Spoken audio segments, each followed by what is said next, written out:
Untuk BPKH sendiri, sebenarnya BPKH dibentuk merupakan manifestasi dari amanat Undang-Undang Nomor 34 Tahun 2014 tentang pengelolaan keuangan haji. Berdasarkan dan bermula dari undang-undang inilah kemudian 14 orang pimpinan, yaitu 7 dari Badan Pelaksana dan saya salah satunya, serta 7 orang Dewan Pengawas ditetapkan dengan keputusan Presiden Nomor 74 Tahun 2017. Kemudian pada tahun 2017 dikeluarkan Peraturan Presiden Nomor 110 yang dengan ini dibentuk BPKH. Dan namun walaupun sudah ada pimpinan saat itu, sudah ada Pepresnya, kami harus menunggu beberapa saat sebelum dapat mengelola keuangan haji itu sendiri. Jadi sebelum adanya kami, yaitu sebelum tahun 2017, dana haji memang sudah terkumpul dan dana ini dikelola di Kementerian Agama. Namun ada perbedaan ketika dana dikelola di Kementerian Agama dan dikelola di BPKH, dan hal ini disebabkan dua jenis peraturan yang berbeda, di mana di undang-undang sebelumnya hasil pengelolaan dana haji digunakan untuk mensubsidi untuk memberangkatkan jemaah haji yang berangkat di tahun tersebut, sementara yang menunggu tidak memperoleh tambahan apapun atas dana yang terkumpul. Adapun setelah undang-undang yang baru, yaitu Undang-Undang 34 tahun 2014, kami melakukan pengelolaan dana haji dengan berbagai tujuan untuk kemaslahatan umat maupun jemaah haji, di mana terkait pengelolaan dana haji itu sendiri digunakan untuk selain mensubsidi jemaah yang berangkat, kami juga memberikan nilai manfaat kepada jemaah haji yang menunggu, yang sekarang jumlahnya sudah lebih dari 4 juta jemaah haji yang sudah mendaftar tapi belum bisa berangkat, dan mereka mendapatkan nilai manfaat itu dalam bentuk besaran yang dibayarkan ke rekening virtual mereka, yang alhamdulillah sudah kami bayarkan untuk tahun 2018 dan 2019.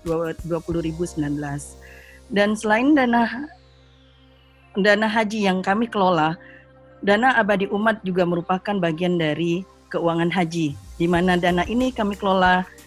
Pokoknya kami kekalkan, pokoknya tidak boleh disentuh, namun dari nilai manfaatnya digunakan untuk kemaslahatan umat Islam. Nanti kita akan bicara lebih jauh mengenai kegiatan itu sendiri, namun alhamdulillah sekarang dari nilai manfaat tersebut sudah digunakan dan sudah dikelola, sudah memperbaiki beberapa masjid, sudah membangun masjid. Ketika ada bencana di Palu Donggala Sigi, kami turut terjun, kami memberikan bantuan saat keadaan tanggap darurat, dan kami turut memberikan bantuan dengan mendirikan rumah-rumah, memberikan bantuan kesehatan dan lain-lain untuk umat-umat Islam yang terkena kendala bencana saat itu. Dan alhamdulillah bahkan di saat ini, saat satu dunia secara global menghadapi pandemi dari wabah COVID-19, alhamdulillah BPKH dapat turut serta memberikan kontribusi untuk turut menanggulangi dampak dari COVID-19 dalam bentuk kegiatan kemaslahatan kami yang sudah diberikan, baik itu melalui rumah sakit dengan mendapatkan APD dan perbaikan infrastruktur untuk kegunaan isolasi, maupun dalam bentuk sembako-sembako yang sudah disebarkan ke berbagai daerah yang dianggap memang sangat membutuhkan bantuan tersebut. Jadi alhamdulillah, insya Allah kami berharap apa yang kami lakukan ini, apa yang dilakukan oleh seluruh jajaran di BPKH memberikan kemaslahatan untuk jemaah haji serta umat Islam di Indonesia. Godaan alhamdulillah mungkin ya karena kami founder ya. Jadi yang awal-awal ditunjuk ini insya Allah niatnya memang fisabilillah, niatnya memang untuk memperbaiki kondisi yang ada di Indonesia, sehingga justru kami adalah orang-orang pertama yang membentuk tata kelola di BPKH. Bahwa ada penjagaan khusus, betul, sudah ada Undang-Undang 34, Peraturan Pemerintah Nomor 5 Tahun 2018, dan peraturan-peraturan lainnya yang alhamdulillah saya sendiri selaku anggota Badan Pelaksana yang membawakan bidang hukum dan kepatuhan sudah mencetak lebih dari sekitar 38 peraturan perundangan untuk menjaga dan untuk memastikan tata kelola yang baik. Jadi supaya kata Mbak Anissa tadi ya nggak tergoda ya Mbak ya, karena dananya besar, dan juga tidak jangan sampai kita salah langkah. Fondasi itu sudah dibuat Mbak, alhamdulillah, dan tata cara kelolanya pun sebenarnya sudah banyak pagarnya Mbak. Jadi contohnya bahwa akhir-akhir ini ada gosip dana haji digunakan untuk penanggulangan COVID itu tidak benar. Karena di undang-undang itu sendiri sudah diatur. Kita ada dana haji, kita ada dana abadi umat. Untuk dana haji itu sendiri pengeluarannya sudah difikskan. Dana haji pengeluarannya untuk apa sih yang bisa dilakukan termasuk nilai manfaatnya itu sudah dibatasi hanya bisa untuk jamaah baik yang berangkat dalam bentuk bantuan operasional hajinya ataupun yang menunggu dalam bentuk rekening virtual yang dibayarkan di akhir tahun setelah keuangan BPKH diaudit. Itu saja, bisa pergi kemana-mana. Jadi gosip itu benar-benar hoax. Karena memang dari segi undang-undang dijaga, kamilah yang menjaga kami beserta seluruh jajaran di BPKH yang justru menjadi tugas kami dan amanah yang dibebankan ke atas kami untuk menjaga. Jangan sampai dana yang dipercayakan oleh jemaah kepada pemerintah yang kemudian diamanatkan untuk kelola di BPKH ini pergi ke tempat yang tidak semestinya. Jadi alhamdulillah Mbak, kami yang menjaga. Dan lebih dari itu, sebagaimana kami sampaikan sebelumnya, ada peraturan-peraturan yang bentuknya disebut sebagai peraturan BPKH. Peraturan ini diundangkan Mbak Anissa, sehingga dari segi governance, dari segi transparansi, semuanya itu bukan hanya sesuai keinginan BPKH saja, tidak, namun sudah diharmonisasikan untuk mematuhi dan sesuai dengan tata kelola yang govern sesuai standar digunakan di tempat lainnya, di instansi-instansi keuangan lainnya, dan di instansi pemerintahan juga. Artinya sudah ada yang menjaga, kami sudah ada peraturan BPKH nomor 5 contohnya Mbak, itu mengatur tentang etik, tentang corporate governance, tentang tidak boleh KKN, tidak boleh menguntungkan pihak tertentu, itu sudah ada. Dan itu bukan hanya dari segi peraturan, dari segi internal BPKH pun sistemnya sudah diinstitusionalkan, di mana kami sudah ada bidang hukum dan kepatuhan, sudah ada bidang manajemen risiko, sudah ada internal audit, dan di atas itu pun ada dewan pengawas yang turut memantau. Dan lebih jauh lagi kami wajib menyerahkan laporan dan pertanggungjawaban baik kepada DPR maupun kepada Presiden, dan ini pun diaudit oleh BPK Mbak. Jadi lapisan untuk yang menjaganya insya Allah berlapis-lapis dan insya Allah aman. Wah, yang ini kayaknya bisa bikin satu cerpen Mbak kalau saya cerita. Kenapa? Karena bahkan kalau di antara pimpinan ada yang menganggap bahwa saya di BPK itu kutip ya dengan tanda kutip seperti mukjizat. Mengapa? Karena ya dalam hal saya agak berbeda dari yang lain Mbak ya. Karena saya mungkin Mbak kalau bisa lihat di CV saya selama 23 tahun saya di luar, saya bukan di Indonesia. Saya hampir tidak dikenal di Indonesia, mungkin memang tidak ada yang mengenal saya di Indonesia.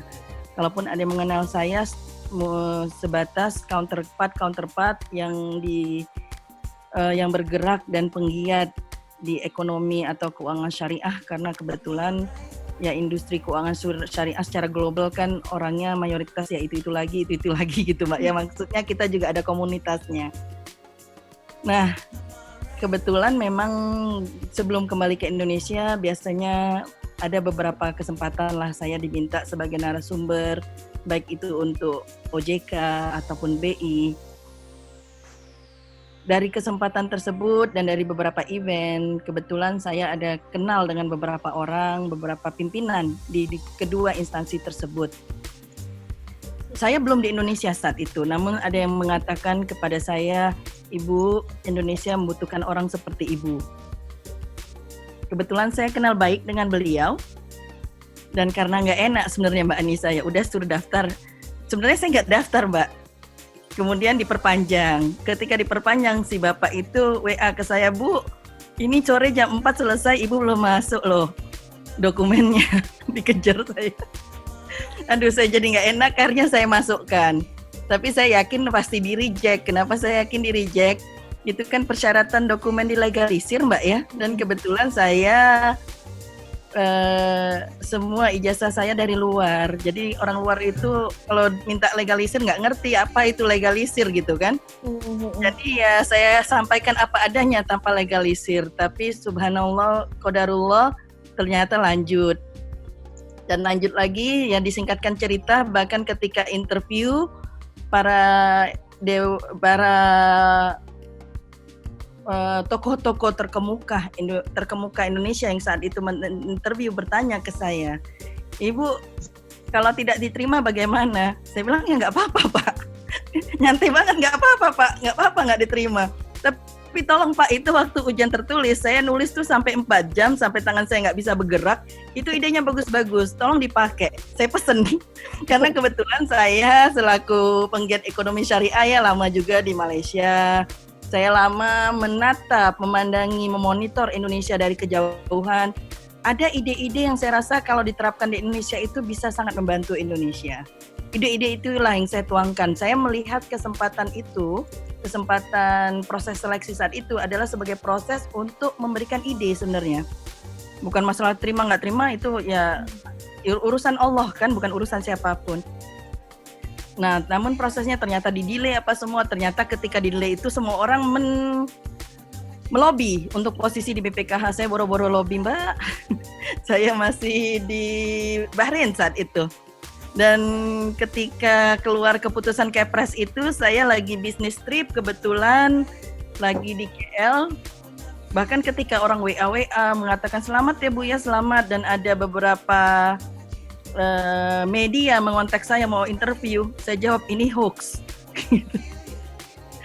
Nah, tapi itulah Mbak, kenapa saya katakan bahwa alhamdulillah ketika itu merupakan keinginan Allah, qadarullah, semua dipermudah insya Allah. Jadi sama halnya dengan Mbak Anissa nanya tadi, kan lama nunggunya Bu mau naik haji, betul.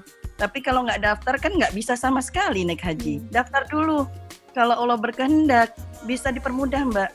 Seperti saya, posisi saya di BPKH, kalau ikut logika mungkin agak sulit Mbak ya, agak sulit dalam arti katanya ini saya juga nggak bisa memastikan betul atau tidak.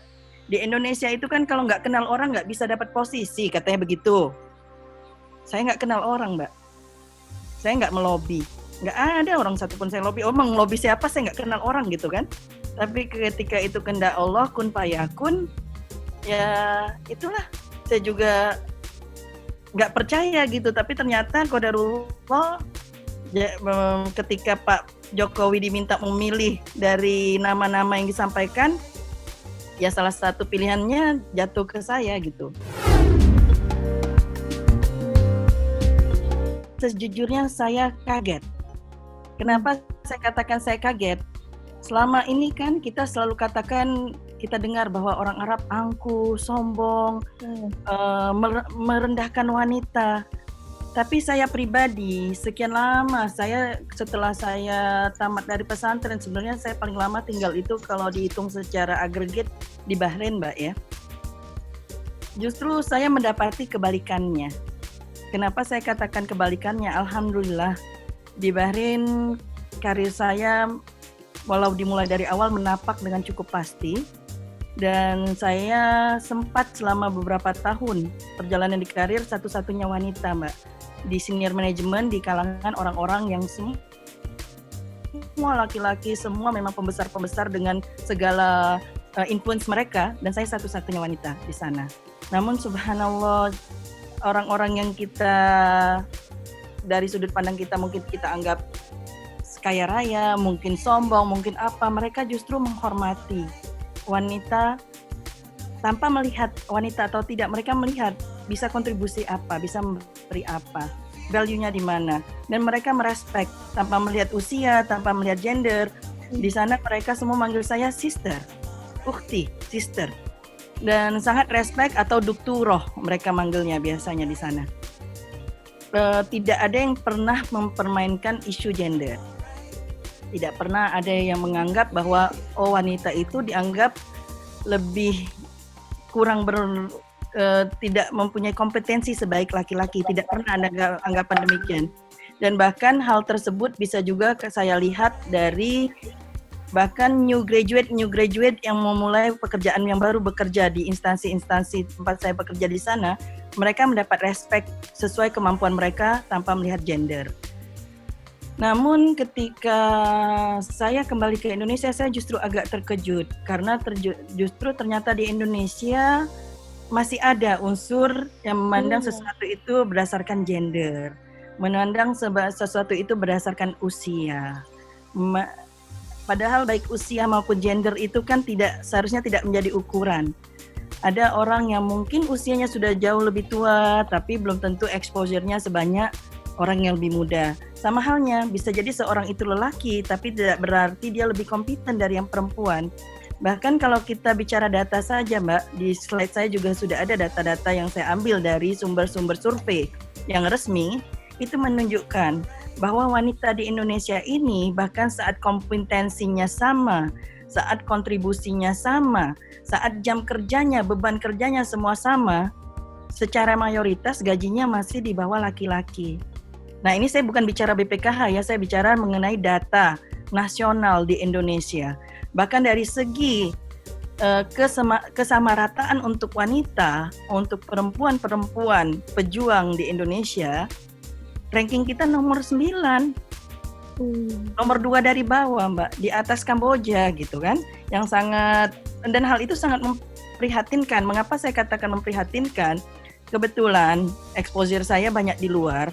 Saya sudah melihat instansi-instansi di luar, instansi-instansi maju, instansi yang usianya sudah bahkan 100 tahun lebih tua dari Indonesia dan sehingga ini masih berkembang, itu mereka bahkan sekarang sudah mewajibkan di board of director-nya itu harus ada wanita.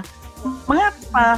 Karena mereka sekarang memahami, mereka sendiri sudah meyakini dan itu sudah berhasil riset, bahwa cara berpikir wanita dengan pria itu tidak sama.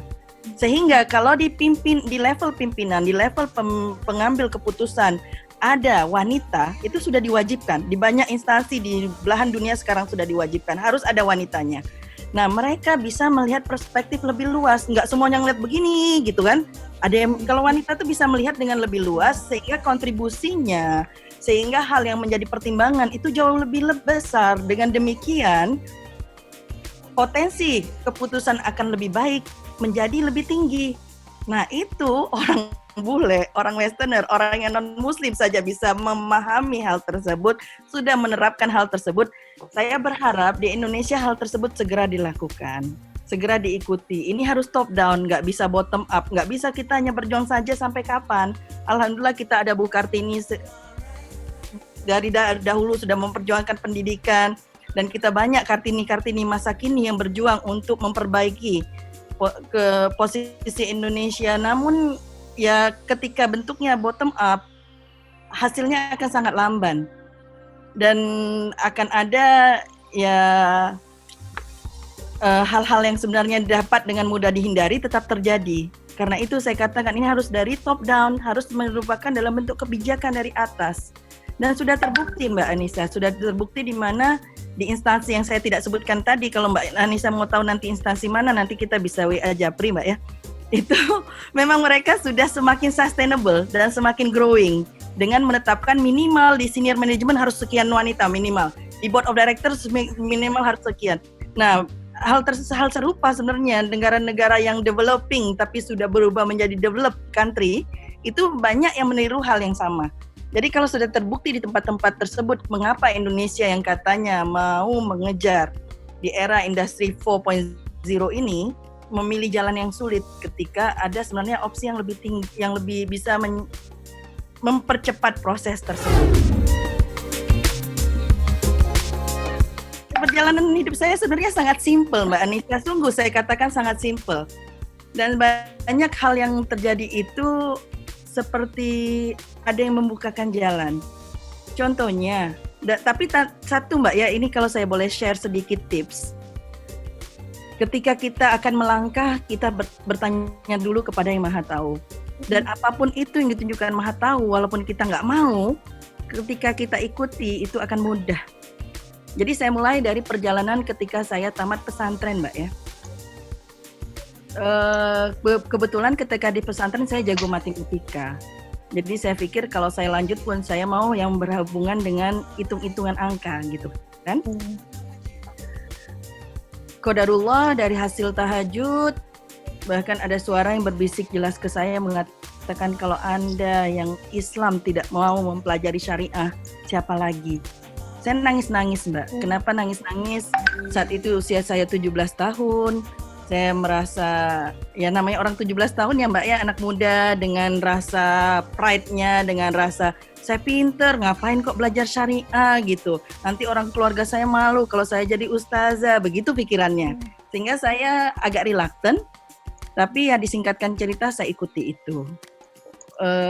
Banyak hal-hal yang kalau saya ceritakan detailnya ya agak tidak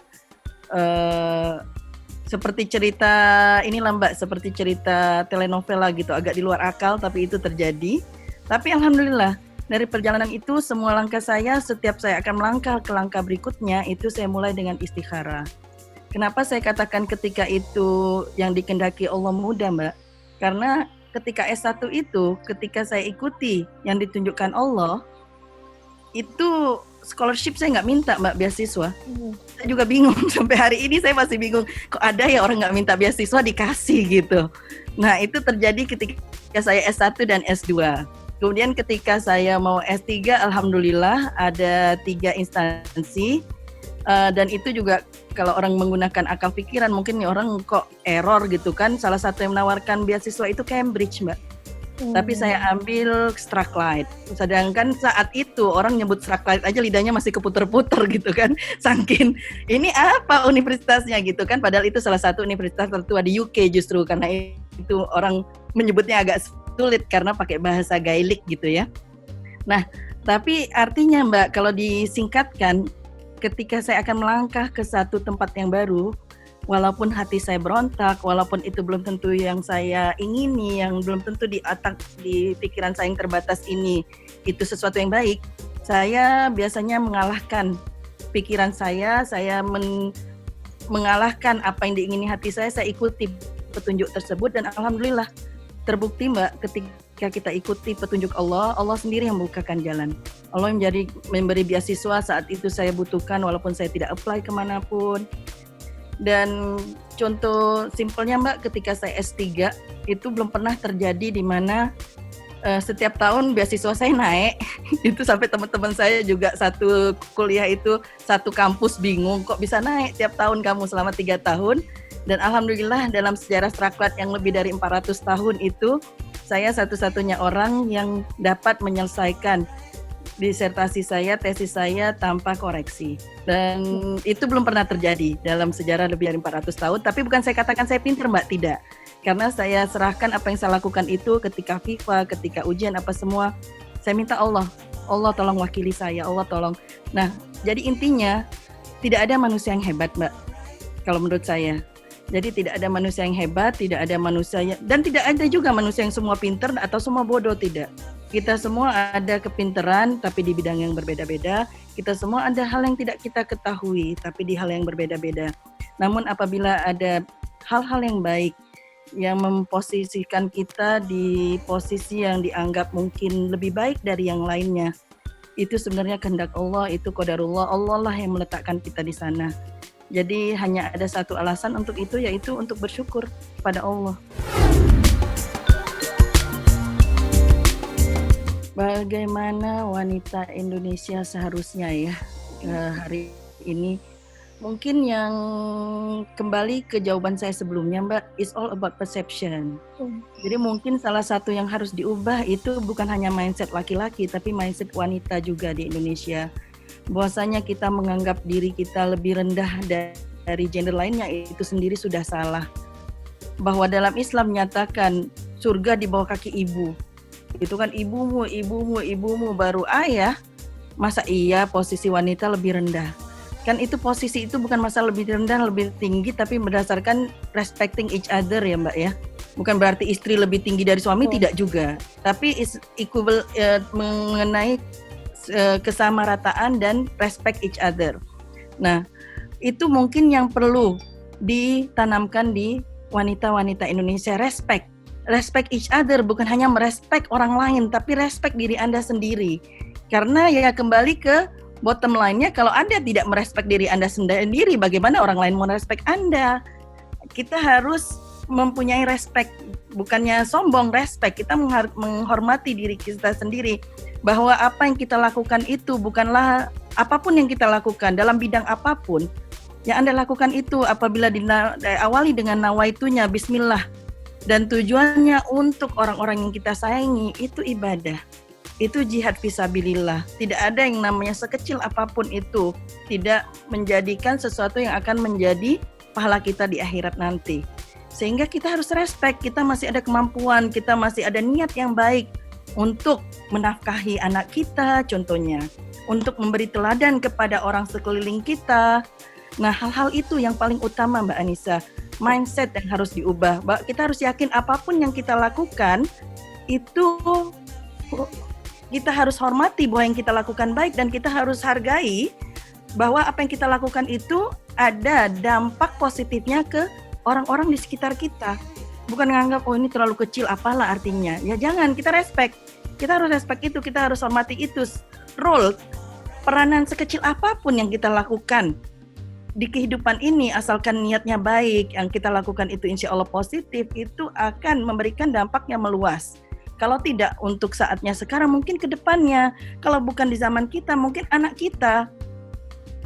Tapi pasti ada resultnya yang bisa jadi baru ternampak, baru terlihat di kemudian hari, itu nggak masalah. Tapi yang pertama itu respect Mbak Anissa, agar kita tidak menjadi second class gender. Kalau saya bukan kata harus superior, enggak. Saya nggak mengatakan wanita harus lebih baik, tidak. Saya mengatakan bahwa semua manusia itu equal. Yang hanya membedakan hanya tahap takwa. Sehingga nggak ada laki-laki yang lebih baik dari wanita atau wanita yang lebih baik dari laki-laki, tidak. Bahkan Nabi Muhammad tidak mengajarkan hal tersebut. Jadi manusia itu lebih baik apa ukurannya? Satu, takwa. Tapi selama yang kita lakukan itu bismillah nawaitunya untuk kebaikan orang lain, baik itu orang yang kita cintai ataupun orang yang kita ingin jaga, apapun itu, insya Allah, terutama wanita ya, itu biasanya kan katanya wanita itu hatinya 9, akalnya 1 gitu kan. Jadi biasanya terdorong oleh emosi, artinya nawaitu wanita itu biasanya ya lebih mulia lah. Dan itu dipertahankan saja, dilanjutkan, hanya mindsetnya diperbaiki. Jangan menganggap apa yang kita lakukan itu tidak ada maknanya, tidak ada efeknya.